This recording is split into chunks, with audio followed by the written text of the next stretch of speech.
Hello guys, in this tutorial we're gonna learn how to use design RAM in VHDL using ModelSim. So before seeing this video, I would recommend you to go through this article so that you'll get the basics of RAM. So to write the code for a RAM in a VHDL, first we should need its specifications. So here we're taking a 32 cross 8 RAM. So this RAM has 32 locations. Each of the 32 locations can store 8-bit values. So my data input is an 8-bit vector, so 0 to 7, and address is from 4 to 0, that is it's a 5-bit address. So to calculate the 5-bit to calculate the size of an address line or address size, this is the equation that has to be calculated. So please follow this article, and as always there's for all these are sequential circuit, so these have a clock and a write signal, and the data has to be read out from the RAM. So let's see how to do this in a VHDL. So first we are implementing these libraries, and then we use another library called as numeric library. So just keep in mind that we are going to use this numeric library. I'll explain this why we are using this later on. So I'm declaring my entity. My entity name is ram underscore 32 cross 8. So address is 4 down to 0 because we have seen that address is from 4 to 0. So I have declared 4 to 0. Data in is the data that has to be go to the RAM value. So that is 7 is to 0. So that's why I've declared data in as 7, and write is an signal, so no need to declare it as a vector. And clock, so clock I also given it as a standard logic. Data out, that is the data out that has to be read out after the RAM, so this is given as 7 down to 0. So after this, the entity declaration has been done. The next important aspect is we have to declare the architecture. So when it comes to architecture, remember that we have to create an array. So RAM is nothing but an array of contents. So for that we use an type RAM array. So type is a different type of data type, which is called as enumerated data type, which means it can list the possible values. So the label for the type enumerated list this RAM array is an array of 0 to 31. So this RAM array is an array of 0 to 31. So which means it has 32 locations of, and again we have in this 32 locations we have to store 8-bit values. So that's why we're given that as RAM array is an array of ranging from 0 to 31. Each of a standard logic vector of 7 down to 0, which explains that this RAM array is nothing but an array ranging from 0 to 31, and each location from 0 to 31 can store logic vector 7 down to 0, which means that each of this location can store 8-bit values. So we are just going to map this array to another signal. So we need a signal, right? In a VSTL we always do everything is represented by signal, so we represent to them as signal. So we are getting another signal called RAM data, and we are mapping it to RAM array. So all the contents of RAM array will be present in the signal called RAM data. So I said there are 32 locations now. So these are the 32 locations. You can initialize by giving some values. For example, for the first position it is by a binary. So remember that if B is there, it is representing binary. If X is there, it's representing hexadecimal.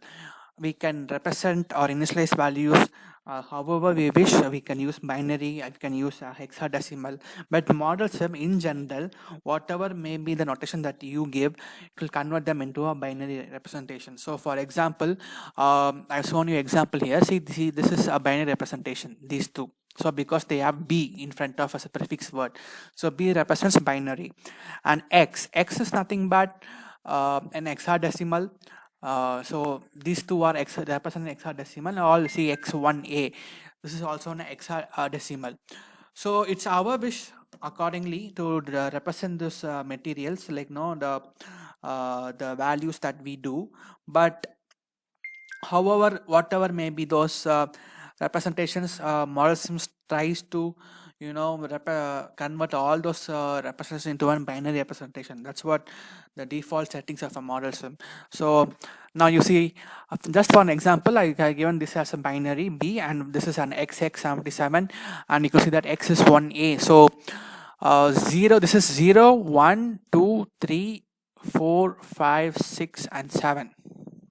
So 7 position X is 1A. So it's your wish to represent those numbers. So next is we have to process the clock. So we have defined this what this array is. So clock is nothing but, only when the clock is on, the system is active, the circuit is active. So we should process the clock. So so we're giving the clock inside the process. If rising edge of clock, rising edge is nothing but when the clock signal starts from 1, the point where it immediately starts transitions from 0 to 1, that's called rising edge. So rising edge of a signal, so rising edge of a clock. Then so if this condition is true, then it will pass on to the next statement. So if write in is true is equal to 1, then it will pass on next condition. So RAM of data. So RAM data is nothing but the signal. Okay, unsigned address, to integer of unsigned address. To integer is to convert the following into an integer. So this is nothing but a RAM data is nothing but an array. So the index will always be positive. So we should convert to an integer, say RAM of 2, RAM of 3, RAM of 4, which means the fourth element in a RAM in an array. So to convert those things, we use to integer. So in order to use integer, we use the library called numeric standard all. So this IEEE dot numeric standard all will take care of the conversion of to integer. So this to integer is associated with this numeric package. Next is unsigned address. Why we use address? The unsigned term here is means, say your location is, say you have your 5-bit location is, say all the 5s are 1. For example, see, like I'll give an example here. Say your address is like this. So the MSB is 1. So in general, the system, what it thinks, it interprets it as a negative number, as because MSB is 1. So it will sometimes treat it as a sign numbers. So in order to avoid those sign confusion, so what we do is we instruct the system to avoid the sign number. So for that we use unsigned. So this unsigned function will avoid the sign notation and will take the the neutral value. So even though if this is 1 to take only the positive values, it will not take the negative value.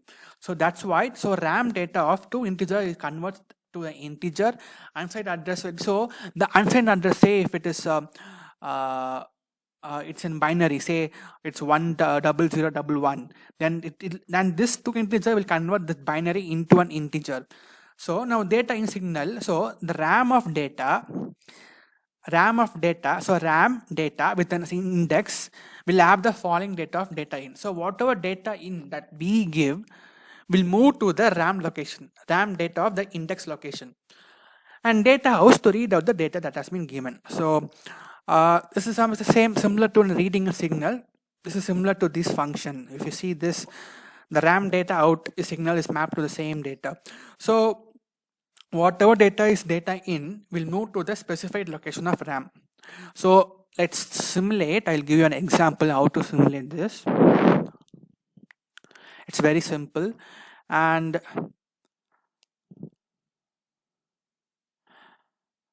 go to work. Choose your entity. Ours is RAM 38x8. Okay.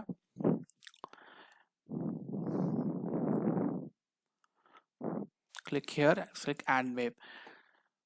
Now you can see that address data in that has to be stored, write in signal, clock signal, data out, and the RAM data.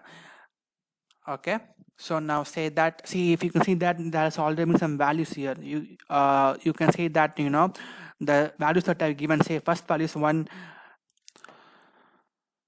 So you can see all the signals here. So this contains means 1 1 followed by 8 zeros is nothing but the value that I initialized here. You can see that the RAM array binary of 1 0. So the first location is this value. That's what you can see here. So let's simulate. Let's say you wanna load the last value of your RAM with some value. Say then address will be 1 2 3 4 5. That will be 31. Okay. Give some random data for 8-bit. Say 1010 10. Okay. Write in should always be 1. So only if write in will be the data will be stored. And for clock, you need to configure the clock. So what you can do is click clock, right click as the option called as clock, and just click OK. You don't have to do any change the settings or whatsoever. You can just click the clock. So now run it. Yeah. Okay. Now you can see that the data signal is nothing but the data that we gave in. So just keep your cursor, this mouse pointer on this signal. You can see those arrays here, right?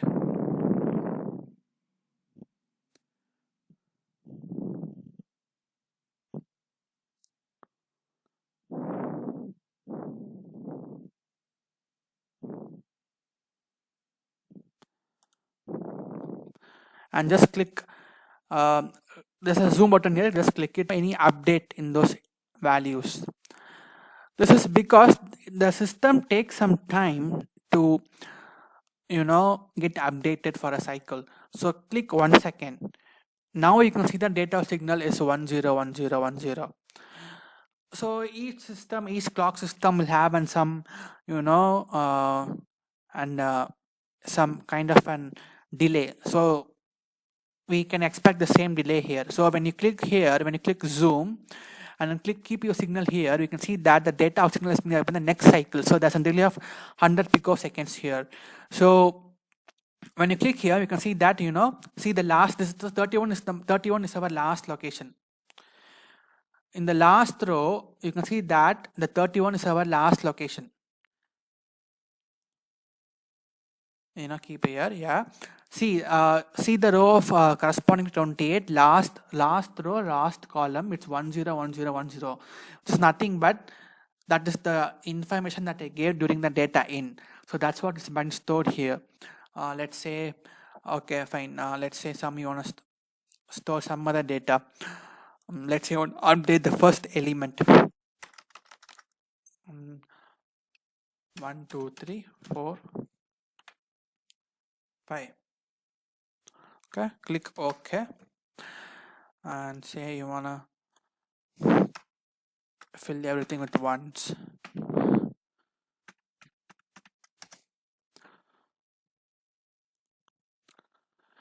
You can still see that there is no updation in this RAM. So click once again. Then you can see that there is a change in the data out signal. Now just keep the cursor here. 00001 is nothing but the first the second position. So we can see that it has been updated to all ones. You can change this notation by going to click just click right click the signal, go to radix and choose hexadecimal. So it's FF. Similarly, choose this and click and hexadecimal. So you can see that the second option is FFF. So whatever may be the notation that you give, in general, the ModelSim will calculate it as a binary. Like it will transform, it will convert itself to a binary. So it's up to our wish that we use here to define those initial values. So just go to this article and you can just compile this code and you will know how to simulate this waveform of RAM. Thank you.